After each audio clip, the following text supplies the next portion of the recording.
Good morning, everyone.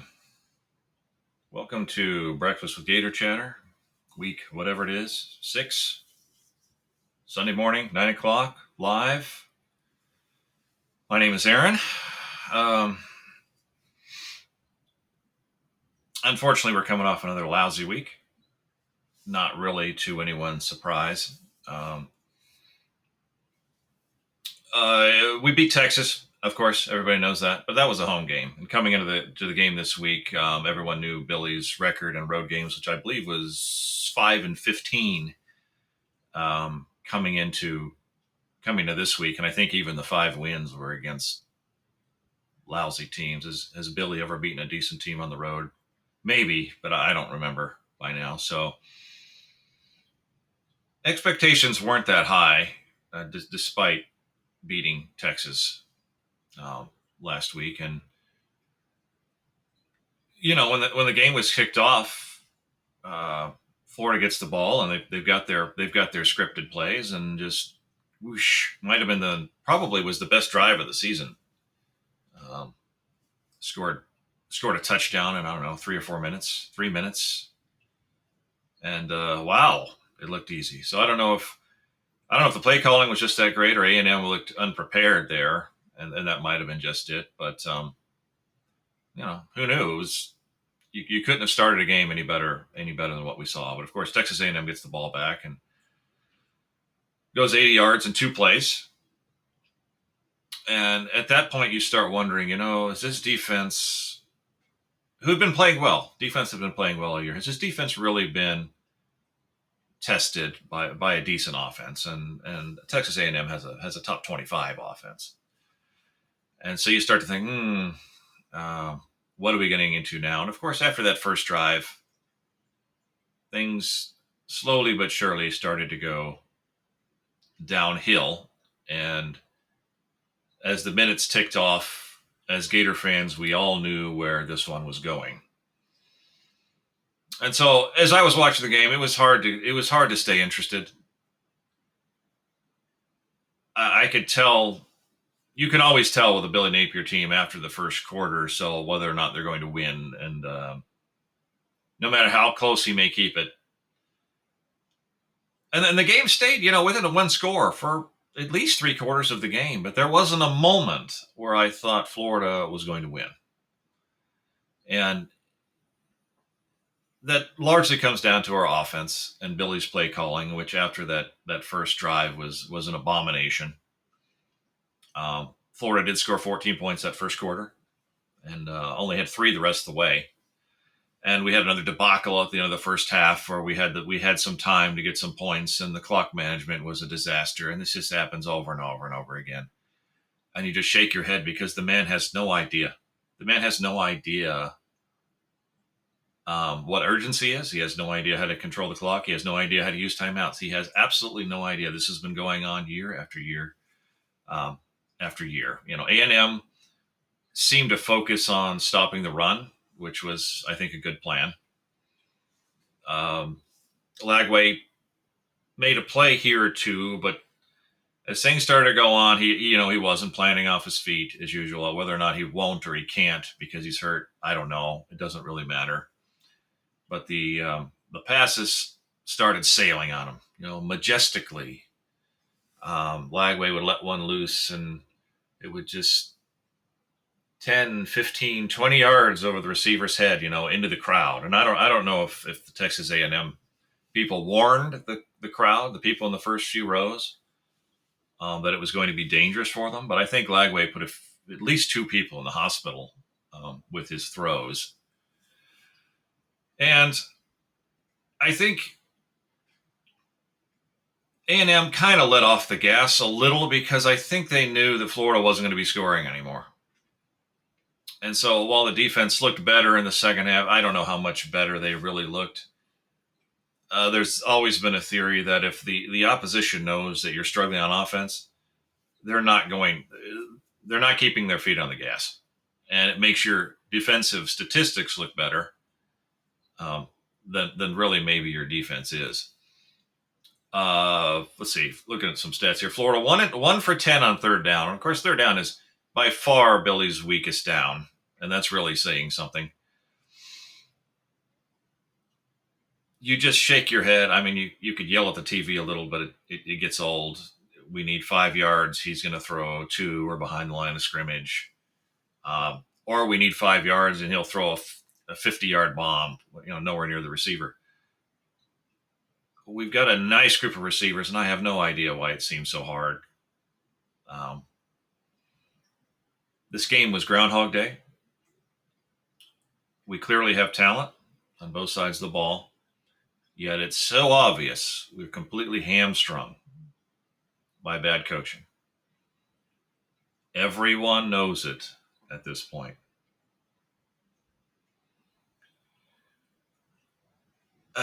So I have been reading about the post-game conference by Billy and how people watch these. I don't know. Even the people whose job it is, the press, I don't know how they go. I think I'd be calling in sick a lot. But Billy said something about this isn't a quick fix or something like that. And everyone's kind of, what are you talking about? But I saw a post this morning that said there is a quick fix. And everyone knows what that quick fix is at this point. And I don't even need to say it, but hopefully the people in charge are kind of feeling the same way. So it was a game I lost interest more and more as it went on, and I don't even think I saw the last couple of minutes. It was just like a script was handed to me, and I already knew the ending, and nothing's going to change. So I don't know how Jason Walker felt about it. I'm going to bring him in right now, and we're going to find out. Morning, Jason. Hey. Go Gators. Go Gators. Yeah. What do you think? Yeah, well, I mean, it is Groundhog Day. This is the same old, and you can take notes during the game, as I know some folks do, and you'll see some of the same notes popping up in there. You mentioned, third downs. In the 4 losses this year, we're going to throw some stats out here early. The Gators' 4 losses this year, Aaron. The Gators are combined 11 for 53 on third down. That's horrendous in there. You wondered if we'd beaten anybody on the road. 0-14 on the road against ranked opponents. 0-14. And, it comes down to, there's no quick fix or whatever. We're really close. All the things that Napier says, we're not close. I mean, this is it. 4 years in. This is who you are, Billy Napier, and these are the results you get from being that. Nice guy, I don't care. I don't care that you're a nice guy. Program builder, yeah, there were a lot of things he fixes. He fixed a lot of stuff in this organization that Dan Mullen set fire to in his tenure here.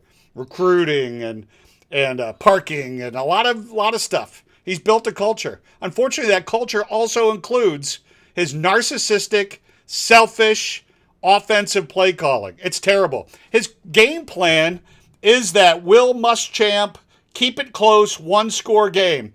And we've talked about it over and over, but it's a fact. That does not work when you are in the state of Florida and you have access to the talent, like the talent that is on that team. You are letting them down by being okay with being 1 score. You mentioned early on, as soon as we got within a score, he'd always turtle up. He just wants to keep it close to try to sneak one punch in at the end. The only problem with that is it requires such precision execution to be able to do that. Things he's got no clue how to execute on. And so you get these long down and distances. You get that 11 for 53 on third downs. You get all of that. That's a problem with his turtle approach. He wants to kind of keep it close and sneak a punch in, but that's a very that's a very narrow window to try to get that in. He was 3rd and 13 on the road, and he's still running the ball.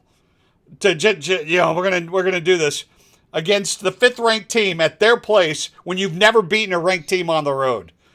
horrible Costanza-like. We've called him the George Costanza on that. His instincts are completely wrong on how to win on the field. And I don't care that, like I said, I don't care all those. You have totally let those players down. You've let everybody that you built. You've let the culture down by being so egotistical to hang on to what is the worst offensive game plan and the worst game plan that you could possibly do at the University of Florida in there. And when the results are there, oh, we're close. No, this is it. You've reached it. You're on the top. You think you're scaling Mount Everest in college football. But what you're actually doing is standing on an anthill, and you're getting bitten constantly because you don't know what you're doing. You don't know how to get it. We started off strong. You mentioned it, Aaron. We started strong. And it was simple because Texas A&M inexplicably came out in a single high safety defense. So Lagway was able to pick apart the corners, scored 2 touchdowns. As soon as they went to 2 high safeties, which defenses have been doing all year against us, that was it. Game's over. 3 points after that. So, Billy's incapable of adjustment. Austin Barber getting beat constantly on that side. Austin Barber is proven to be a good blocker. He's proven to be a good offensive lineman. But sometimes it's not your matchup. So what do? Well, if you're Billy Napier, Aaron, you leave him on an island all night so Lagway can't get set. So he throws those back leg throws that cause the ball to sail off into the horizon in there. That's what you do. You don't adjust. No. We are close. We are close to being dangerous. We're going to do it. We're not going to change anything. We're just going to hope that this time when we spin the roulette wheel, it lands on our number. Well, that's not an effective coaching. That is your typical Billy Napier approach, and that's why we're in year 4 seeing the same mistakes. He makes the same mistakes. Everybody knows that if it's 3rd and 8 late in the game, Billy's going to try to steal a couple of yards running the ball because he's going to go for it on 4th down. Everybody knows that at this point. So what happens this time? Ball gets stuffed. So what does Billy do? He calls it playing the percentages, like the old Mr. Burns. It's called playing the percentages, Aaron. No, it was bad percentage. 4th and 10, he should have punted the ball. He didn't do that. Why? Because he's clueless. He does not know. His instincts are completely wrong. He should have done the opposite. But he doesn't do the opposite. He does the same things week in and week out. My favorite stat, Aaron, is this one. Did you know that Mike Elko was hired at the same time as Billy Napier? Did you know that? But he was hired by Duke. And he did well enough there to get hired by Texas A&M, who he now has in the top 5 in his 4th season? No, 2nd season as their head coach, cleaning up the Jimbo Fisher era. By any reasonable measure, and you take a look at it, Napier has been the 2nd worst hire in the 2022 cycle. And the other guy's been fired, Virginia Tech. Incredible. Yeah, I was going to say 2nd worst. They already fired the other guy, Virginia Tech. So, Jason, I keep saying it, but I'm desperate for an interim. Right. I don't care who it is, just to see how the team plays with Billy out of the building. Let's take a look out west. Let's gander. Let's take our binoculars out and look to the University of California, Los Angeles, UCLA. They whacked it. What happens, Aaron? Two upsets since then because the talent was there, but the talent wasn't the head coach. So they fled. I think that Florida could have, if they'd let Billy go after the USF game, they could have had it by now. But we've said it ad nauseum. I'm going to keep saying it until the day they show me differently. But there is zero urgency at the University of Florida. Nobody's accountable. Billy's not accountable. Strickland's not accountable. Nobody's accountable there, and everybody's check's still clear. There's no incentive to change, and that's why you have, we're close. Just give it, a little more time. What about that win last week? Huh? That was a good win. That was good. But we identified all the same stuff. Texas didn't execute. It was there. Those deep passes were there with Arch Manning, but the pressure got there just a little bit because Texas's offensive line was not as good as Texas A&M's offensive line. So there you go. It's the same stuff, different day in there. We've seen with Kurt Cignetti, we've seen it with now Mike Elko, we've seen it all across college football that it doesn't take 10 years to turn a program like the University of Florida around. It just takes a good hire. And I'm not sure that anybody in the UAA, anybody at the University of Florida knows what that looks like or can execute on it, or they would have fired Billy Napier by now. Well, one thing that's become blatantly obvious over the last 20 years is that Florida does not, the people running Florida do not have the same mentality as most of the other teams in the SEC. Tennessee, Alabama, Georgia, Auburn, they don't tolerate mediocrity from the football program very long. And while those people are also fat and happy, they love and care about and are so passionate about football, they won't accept crap football. But the people we have running this obviously do not care that much about Florida being a dominant team. We got lucky, Jason, with Urban Meyer and Spurrier, really. And here we are being more run like I could say Vandy, but even Vandy seems to have a higher regard. They're certainly winning more than we are. No, it's a case. If we could have picked one sentence through the annals of time that best defines what the people in charge at Florida think about urgency and about doing whatever it takes, it is this: we are not going to get into an arms race in football. And so we didn't. Yeah, Jeremy Foley. But I mean, the Jeremy Foley influence permeates throughout the whole thing. Jeremy was there forever. Brought, argue what you want. But there was clearly a disconnect between even Spurrier and Foley on doing what it takes to win. And then when Foley made that statement, it consigned Florida to this mediocrity, no accountability, no results necessary. Hire the good guys. Will Muschamp, great guy, and Billy Napier, what a fella, what a fella.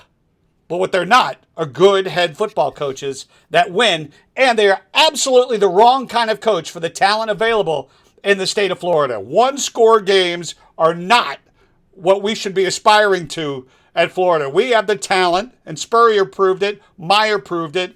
We have the access to talent to blow teams out, and that's not a vanity thing. That's the truth.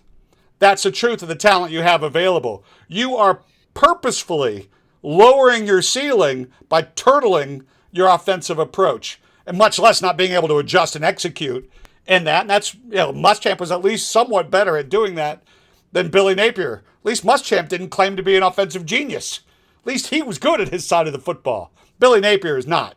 And there's nothing that can save Napier now because of this, of his obvious narcissistic dedication to the Napier way, which has led to a sub 500 record at the University of Florida. No, sir.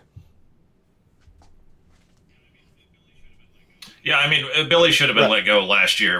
Everyone knows that. But looking ahead a little bit right this moment, I had been making the prediction all year that he'd be let go after Mississippi State coming up. Now, Mississippi State, after kind of a hot start, has faded a bit, and they're a mediocre team. They come into the swamp. In theory, they shouldn't even be able to compete. Now, if Florida loses this week, I think my prediction is going to come to fruition.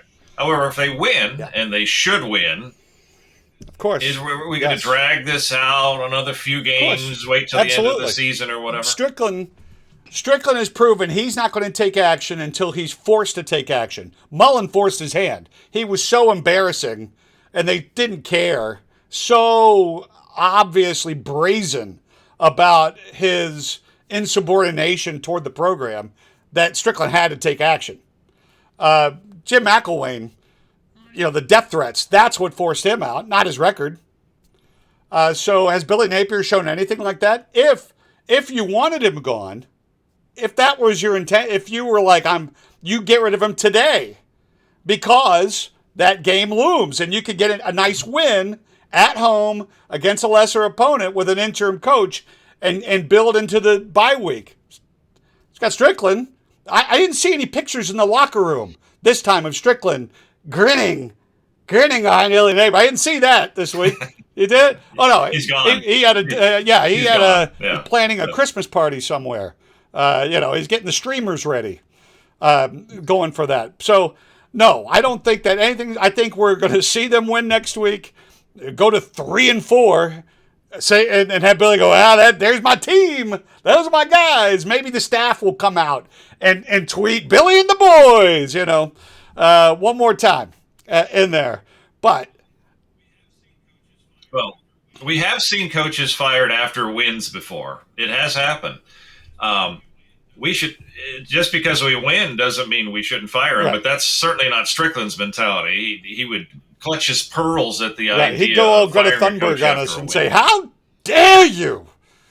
The one thing that's missing from this cycle is the media accusing the fans of being bad fans. I think even the media has kind of dropped the mic on him. I saw a lot of tweets yesterday from media going after Billy, Frank Frangie, all of the usual apologists have said this is totally indefensible. Well, yeah, for some people, they saw it year 1, year 2. Some of us gave him time, but the fact is nothing changes. He doesn't change. The only thing that's gotten better is the talent, and it doesn't matter because the outcomes are exactly the same. So I think we see the media changing, but the one key ingredient that hasn't changed are the people that are in charge at Florida, and they're not going to do a dang thing. They're going to ride it out through the rest of the year. No urgency at all. Doesn't matter what the portal looks like. They don't care about timelines. They are clueless because they don't have to care. Nobody holds them accountable. There's nobody with passion over at the University of Florida that cares about excellence. Certainly not in the football program. And obviously, as you look across the athletic span, there's a lot of bad hires that this fella has made because he just doesn't know how to make a good hire. Well, and even the fans don't put as much pressure as they used to because they're so beaten down and so many have kind of drifted away. When Muschamp, the fervor to fire Muschamp was 10 times higher than it is right now with Napier, just because there was a lot more fans that cared. But over the last decade, everyone's like, whatever, we have no control over the situation. Right. Whatever happens, happens. So we're the only ones that can put pressure. I think there's more folks that get that the people that are in power don't care. I think back when Muschamp was, we thought people cared. And there's just been more of an understanding that, the administration doesn't get it. The people that care, that whether they only know about Strickland or they know about UAA or they know about anything, I think they just get the sense that, we just suck at this. And, obviously they don't want Billy there, but the like you said, the fervor is just like, whatever, you're going to do what you're going to do. We don't like this guy. And that's kind of where they're at. I think there's a malaise that has come from this organization, and that we're not doing an arms race for football type approach that has beaten this fan base down. Yeah, it used to be the idea of a 500 record was unconscionable for Florida football. Now we're talking losing records, and in some case, 5-15 on the road. How is this acceptable? It's hard to believe we're sitting here having this conversation. Exactly. Well, it's not. I mean, but for some folks, I guess it is. It took until Muschamp was 4-8 to get canned, and it took McElwain completely in the tank and embarrassing himself to get canned, and it took Mullen total insubordination to get canned, and he had he had a great record. But obviously at the end, it didn't matter. He was, if he'd stuck around 2 more years, that record would have gotten a lot worse. But, that obviously there's no level of excellence that matters to our administration. And I saw some people that I know are folks that, let's say, specialize in player acquisition, we can call it that were on Twitter last night talking about Kurt Signetti. And, I see a lot of people going, well, maybe 10 years ago. I'm like, screw that. I'll take him. If he only coaches here 3 years, I'd take him. But what he said was interesting because I know he's tied in to the organization. And one of the fellows said, Signetti's not coming here when you take a look at our administration. What head football coach of any significance is going to sign in for this? And it's a great point.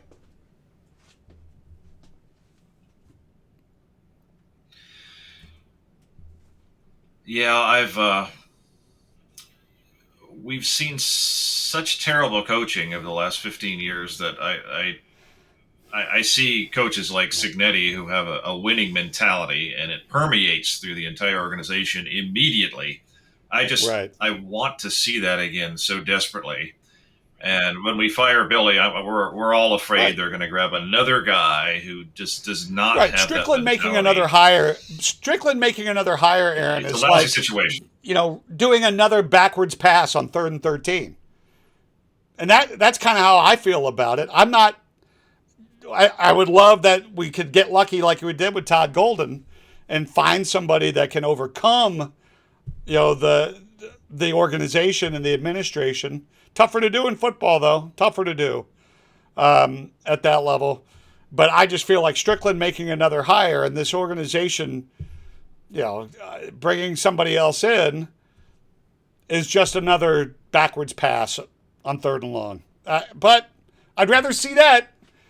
Maybe we can break a couple tackles and get there, but I'd rather see us do something than continue down the road we're on. Because honestly, we feel more urgency than they do. Well, Jay, as I mentioned in my monologue, you want a quick fix, you want to Right. attempt a quick fix, fire Billy. There's a shot at a Yeah. quick fix, and you mentioned UCLA. We can go into the last third of the Oh, season rooting hard for our Gators instead of kind of hoping, well, geez, maybe this right. loss isn't No, so I want to bad. be. So we I can get rid want of Billy. these guys to. It's a That's terrible why I was season. pulling during the game, and we all were. I stayed in the box. As much as we know a loss accelerates the what we feel like is the inevitable. You still want Lagway to succeed. You want Dallas Wilson doing great things. Of course, Mizell was out, but we saw Wilson and Baugh and all these guys, and on defense, Miles Graham having another tremendous night everywhere, especially when A&M definitely. You were absolutely right. They definitely pulled back, knowing why should we make a mistake that might cost us the game? Make Florida win. They're hitting the ball, as I say, like in tennis. You hit the ball back to the middle of the court because they know we're not going to hit a winner on there. That's exactly what A&M was doing. But there's Miles giving it all, filling the gap, pounding every ball carrier that came through. You want to pull for fellas like that, and Sapp, and all the guys that have dedicated their career in these important years to the University of Florida. You want to see them succeed. So getting Billy out of the picture, the guy who's letting them all down, removing him because he refuses to remove those responsibilities from himself, that's the best way to do it. I feel bad for those guys, and I feel bad for the players in there because they are giving it all they've got. And Billy points to that as some sort of badge of honor for him. But what it really is an indictment of his own selfishness and ego, that he continues to be cool with losing and having no urgency to do something different. It's going to be the same thing. We saw the same plays 4 years ago. We're seeing the same plays yesterday. As you said, it's Groundhog Day again.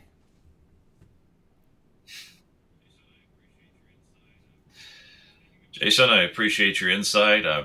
Speaking of Groundhog Day, it seems like you and I have had this conversation half a dozen times now on these podcasts and about 2 million times privately. Yep. Uh, so thanks for, and this is kind of an interesting game coming up because it could be a transitional game, maybe, maybe not.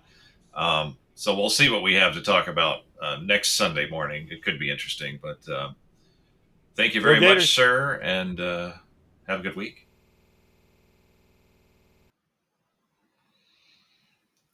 Okay. Thanks for everybody who stuck